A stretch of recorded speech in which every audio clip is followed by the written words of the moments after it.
শুধুমাত্র উত্তরবঙ্গের মানুষ শুধু নয়, একই সঙ্গে যারা আটকে পড়েছেন পর্যটকেরা তাদেরও চিন্তা যথেষ্টই বাড়ছে। তার কারণ লাগাতার এই বৃষ্টি চলছে এবং এই বৃষ্টিপাত এখনই থামার কোনো সম্ভাবনাই দেখছে না আলিপুর আবহাওয়া দফতর। এই মুহূর্তে সিচুয়েশন কি রয়েছে সেখানকার জানবো। আমাদের প্রতিনিধিরা বিভিন্ন জায়গা থেকে আমাদের সঙ্গে এই মুহূর্তে রয়েছে। একদিকে আলিপুরদুয়ার থেকে সুদীপ রয়েছে, অন্যদিকে শিলিগুড়ি থেকে আমাদের অপর প্রতিনিধি রণজিৎ আমাদের সঙ্গে রয়েছে এবং এই কলকাতার সিকিম ভবন থেকে আমাদের অপর প্রতিনিধি তুলিকা আমাদের সঙ্গে রয়েছে। প্রথমে রণজিৎ, তোমার কাছে যাই, এই মুহূর্তে সিচুয়েশন ঠিক কোন জায়গায় রয়েছে? কারণ বহু পর্যটক এখনো পর্যন্ত সেখানে আটকে রয়েছে, এমনকি তাদের উদ্ধার কাজ করা বা উদ্ধার কাজ এগিয়ে নিয়ে যাওয়া সম্ভব হচ্ছে না। বিভিন্ন রাস্তায় ইতিমধ্যে এই ধস নামতে শুরু করে দিয়েছে। ছবিটা সঠিকভাবে কি রয়েছে রণজিৎ?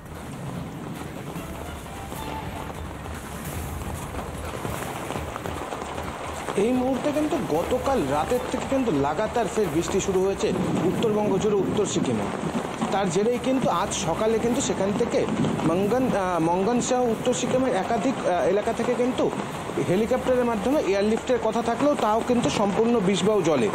এই মুহূর্তে যেই জায়গাগুলি দিয়ে কিন্তু সড়ক পথে পর্যটকদের নামিয়ে আনার কথা ছিল, সেই সড়ক পথ সেই রাস্তাগুলিতেও কিন্তু ইতিমধ্যে একাধিক জায়গাতে ধস নেমেছে। পাশাপাশি তোমাকে একটু বলে রাখবো, যে ব্রিজগুলি রিপেয়ার করেছিল বিআরও, সেই ব্রিজগুলো কিন্তু গতকালের বৃষ্টির ফলে কিন্তু ফের ক্ষতির মুখে চলে গিয়েছে। পাশাপাশি বিভিন্ন জায়গাতে কিন্তু ইতিমধ্যে পর্যটকেরা আটকে রয়েছে। সিংথাম সহ বিভিন্ন এলাকাতে কিন্তু এখনো পর্যন্ত ইন্টারনেট সহ টেলিফোনিক যে ব্যবস্থা থাকে সেটি কিন্তু সম্পূর্ণ ভেঙে পড়েছে। পাশাপাশি সেই সমস্ত জায়গাগুলো কিন্তু অনিয়মিত বিদ্যুৎ পরিষেবা, অর্থাৎ এক প্রকার লাইট নেই বললেই চলে, যদি লাইট থাকে সেটাও সামান্য টাইমের জন্য। পাশাপাশি সেখানে কিন্তু পর্যটকরা যারা আটকে রয়েছে তারা কিন্তু অত্যন্ত বিড়ম্বনার মধ্যে রয়েছে। পাশাপাশি সেখানে কিন্তু রসদ ভান্ডারে কিন্তু ইতিমধ্যে টান পড়েছে। ভারতীয় বায়ুসেনার দ্বারা কিন্তু সেখানে রসদ পৌঁছানো হবে বলে আমরা কিন্তু সূত্র মারফত জানতে পারছি। পাশাপাশি অর্থ ভান্ডার, পর্যটকেরা যারা এসেছিলেন তারা কিন্তু একটা মিনিমাম বাজেট নিয়ে উত্তরবঙ্গ সহ উত্তর সিকিম ঘুরতে আসেন। হঠাৎ করে বিপর্যয়ের মাঝখানে তাদের আটকে যাওয়া, সেই বাজেটে কিন্তু অর্থ ভান্ডারেও তাদের টান পড়েছে। পাশাপাশি বিভিন্ন এলাকাতে তারা রয়েছেন সেটা নিঃসন্দেহে বলা যায়। তুমি আমাদের সঙ্গে থাকো, অন্যদিকে সুদীপ আমাদের প্রতিনিধি আমাদের সঙ্গে রয়েছে। ডুয়ার্স জুড়ে যেভাবে খরস্রোতা নদীর জলস্তর বাড়তে শুরু করে দিয়েছে, পরিস্থিতি কোন জায়গায় রয়েছে সুদীপ?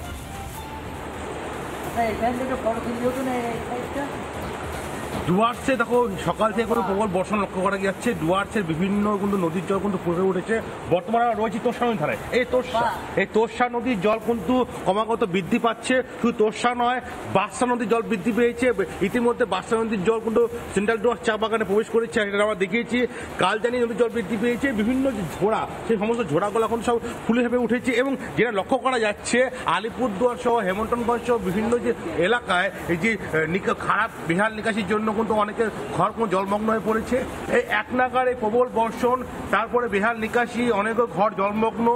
এক কথা কিন্তু যদি এখনো অবধি কোনো নদীতে কিন্তু সংখ্যা জারি হয়নি, কিন্তু ক্রমাগত কিন্তু নদীর জল কিন্তু অনেকটাই বৃদ্ধি পাচ্ছে। এছাড়া ভুটান পাহাড় থেকে নেমে আসা যে সমস্ত খরস্রোতা নদী রয়েছে, গোবরজ্যোতি, বাসরা, সব নদীতে কিন্তু জল বৃদ্ধি পাচ্ছে এবং এই বাসরা নদীর জল কিন্তু চা বাগানে কিন্তু প্রবেশ করছে। কিন্তু ঠিক তাই, নজর রাখো পরিস্থিতির দিকে। অর্থাৎ ক্রমাগত ভয়াল আকার ধারণ করছে যে পরিস্থিতি সৃষ্টি হয়েছে এই মুহূর্তে উত্তরবঙ্গে লাগাতার বৃষ্টির কারণে খরস্রোতা নদীগুলির জলস্তর অনেকটাই বেড়ে গিয়েছে।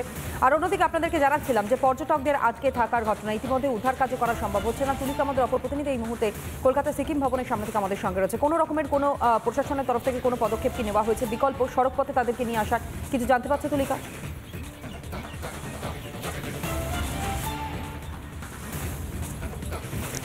দেখো তো না, এই যে উত্তরবঙ্গে যে লাগাতার বৃষ্টি হচ্ছে এবং সেই বৃষ্টির জেরে যেরকম তিস্তা কার্যত ফুলে ফেপে উঠছে, তোর্ষা কার্যত ফুলে ফেপে উঠছে, সেক্ষেত্রে কিন্তু সিকিমে যারা পর্যটকরা এই মুহূর্তে আটকে পড়েছেন, আমরা সূত্র মারফত জানতে পারছি যে গতকালই অর্থাৎ রবিবার দিনকে হেলিকপ্টারে করে যারা আটকে পড়েছেন পর্যটকরা তাদেরকে উদ্ধার কাজ করার একটা পরিকল্পনা নেওয়া হয়েছিল। কিন্তু যেহেতু এই মুহূর্তে খারাপ আবহাওয়া রয়েছে সেখানে, সে কারণে কিন্তু সেই হেলিকপ্টারে করে তাদেরকে নিয়ে আসা সম্ভবপর হয়নি। তবে আজকে থেকে আবারও সেই উদ্ধার কাজের যে পরিকল্পনা সেটা রয়েছে। যদি হেলিকপ্টারে করে না নিয়ে আসা হয় তাহলে বিকল্প হিসেবে সড়ক পথের মাধ্যমেও কিন্তু আনার একটা পরিকল্পনা রয়েছে। কিন্তু সেক্ষেত্রে সিকিমের যে টুং থেকে মাঙ্গন পর্যন্ত যে রাস্তা, সেই রাস্তা কিন্তু একেবারে পায়ে হেঁটেই পর্যটকদের অতিক্রম করতে হবে। তার কারণ ওই রাস্তাটা পুরোটাই ধসে গিয়েছে বলা যেতে পারে। কিন্তু তারপর অর্থাৎ মাঙ্গনের পর থেকে সেখান থেকে যে পর্যটনের গাড়ি রয়েছে সেখান থেকে তাদের কিছুটা রাস্তা সড়ক পথে নিয়ে আসার পর তারপর বিশেষ ব্যবস্থাপনা তাদের জন্য রাখা হচ্ছে, এমনটাই কিন্তু প্রাথমিকভাবে জানতে পারা যাচ্ছে। ধন্যবাদ জানাই প্রত্যেককে আপাতত।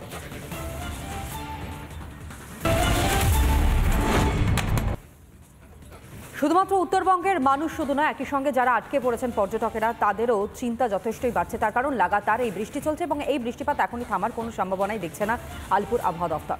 এই মুহূর্তে সিচুয়েশন কি রয়েছে সেখানকার জানবো। আমাদের প্রতিনিধিরা বিভিন্ন জায়গা থেকে আমাদের সঙ্গে এই মুহূর্তে রয়েছে। একদিকে আলিপুরদুয়ার থেকে সুদীপ রয়েছে, অন্যদিকে শিলিগুড়ি থেকে আমাদের অপর প্রতিনিধি রণজিৎ আমাদের সঙ্গে রয়েছে এবং এই কলকাতার সিকিম ভবন থেকে আমাদের অপর প্রতিনিধি তুলিকা আমাদের সঙ্গে রয়েছে। প্রথমে রণজিৎ, তোমার কাছে যাই, এই মুহূর্তে সিচুয়েশন ঠিক কোন জায়গায় রয়েছে? কারণ বহু পর্যটক এখনো পর্যন্ত সেখানে আটকে রয়েছে, এমনকি তাদের উদ্ধার কাজ করা বা উদ্ধার কাজ এগিয়ে নিয়ে যাওয়া সম্ভব হচ্ছে না। বিভিন্ন রাস্তায় ইতিমধ্যে এই ধস নামতে শুরু করে দিয়েছে। ছবিটা সঠিকভাবে কি রয়েছে রণজিৎ?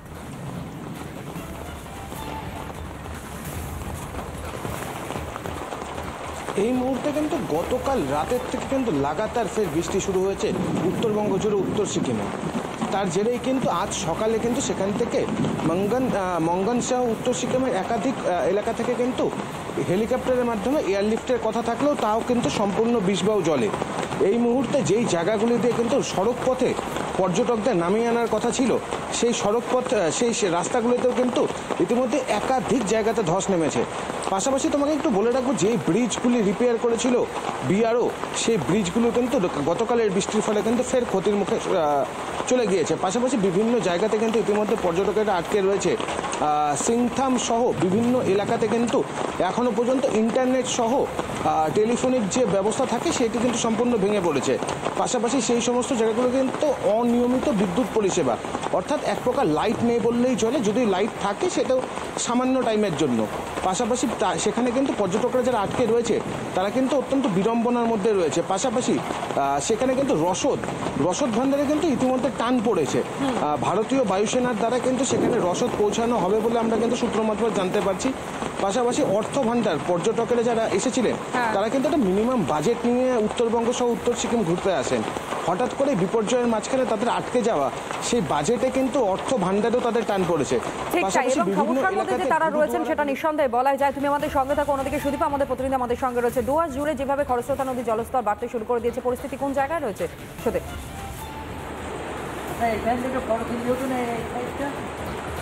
ডুয়ার্সে দেখো সকাল থেকে কোনো প্রবল বর্ষণ লক্ষ্য করা যাচ্ছে। ডুয়ার্সের বিভিন্ন কিন্তু নদীর জল কিন্তু ফুটে উঠেছে।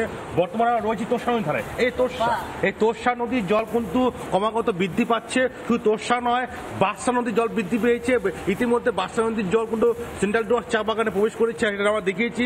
কালজানি নদীর জল বৃদ্ধি পেয়েছে। বিভিন্ন যে ঝোড়া, সেই সমস্ত ঝোড়াগুলো এখন সব ফুলে ফেপে উঠেছে এবং যেটা লক্ষ্য করা যাচ্ছে আলিপুরদুয়ার সহ হেমন্তগঞ্জ সহ বিভিন্ন যে এলাকায় এই যে খারাপ বেহাল নিকাশির জন্য কিন্তু অনেকের ঘর কোনো জলমগ্ন হয়ে পড়েছে। এই এক নাগারে প্রবল বর্ষণ, তারপরে বেহাল নিকাশি, অনেকের ঘর জলমগ্ন। এক কথা কিন্তু যদি এখনো অবধি কোনো নদীতে কিন্তু সংখ্যা জারি হয়নি, কিন্তু ক্রমাগত কিন্তু নদীর জল কিন্তু অনেকটাই বৃদ্ধি পাচ্ছে। এছাড়া ভুটান পাহাড় থেকে নেমে আসা যে সমস্ত খরস্রোতা নদী রয়েছে, গোবরজ্যোতি, বাসরা, সব নদীতে কিন্তু জল বৃদ্ধি পাচ্ছে এবং এই বাসরা নদীর জল কিন্তু চা বাগানে কিন্তু প্রবেশ করছে। কিন্তু ঠিক তাই, নজর রাখো পরিস্থিতির দিকে। অর্থাৎ ক্রমাগত ভয়াল আকার ধারণ করছে যে পরিস্থিতি সৃষ্টি হচ্ছে এই মুহূর্তে উত্তরবঙ্গে লাগাতার বৃষ্টির কারণে খরস্রোতা নদীগুলির জলস্তর অনেকটাই বেড়ে গিয়েছে। আর অন্যদিকে আপনাদেরকে জানাচ্ছিলাম যে পর্যটকদের আটকে থাকার ঘটনা, ইতিমধ্যে উদ্ধার কাজ করা সম্ভব হচ্ছে না। তুলিকা আমাদের অপর প্রতিনিধি এই মুহূর্তে কলকাতা সিকিম ভবনের সামনে থেকে আমাদের সঙ্গে রয়েছে। কোনো রকমের কোনো প্রশাসনের তরফ থেকে কোনো পদক্ষেপ কি নেওয়া হয়েছে বিকল্প সড়ক পথে তাদেরকে নিয়ে আসার? কিছু জানতে পারছো তুলিকা?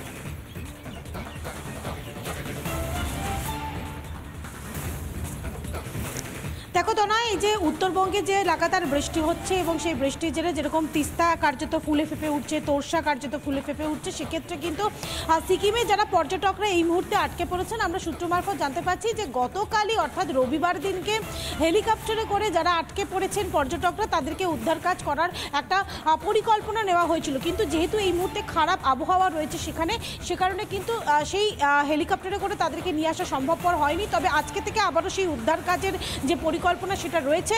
যদি হেলিকপ্টারে করে না নিয়ে আসা হয় তাহলে বিকল্প হিসেবে সড়ক পথের মাধ্যমেও কিন্তু আনার একটা পরিকল্পনা রয়েছে। কিন্তু সেক্ষেত্রে সিকিমের যে টুং থেকে মাঙ্গন পর্যন্ত যে রাস্তা, সেই রাস্তা কিন্তু একেবারে পায়ে হেঁটেই পর্যটকদের অতিক্রম করতে হবে। তার কারণ ওই রাস্তাটা পুরোটাই ধসে গিয়েছে বলা যেতে পারে। কিন্তু তারপর অর্থাৎ মাঙ্গনের পর থেকে সেখান থেকে যে পর্যটনের গাড়ি রয়েছে সেখান থেকে তাদের কিছুটা রাস্তা সড়ক পথে নিয়ে আসার পর তারপর বিশেষ ব্যবস্থাপনা তাদের জন্য রাখা হচ্ছে, এমনটাই কিন্তু প্রাথমিকভাবে জানতে পারা যাচ্ছে। ধন্যবাদ জানাই প্রত্যেককে আপাতত।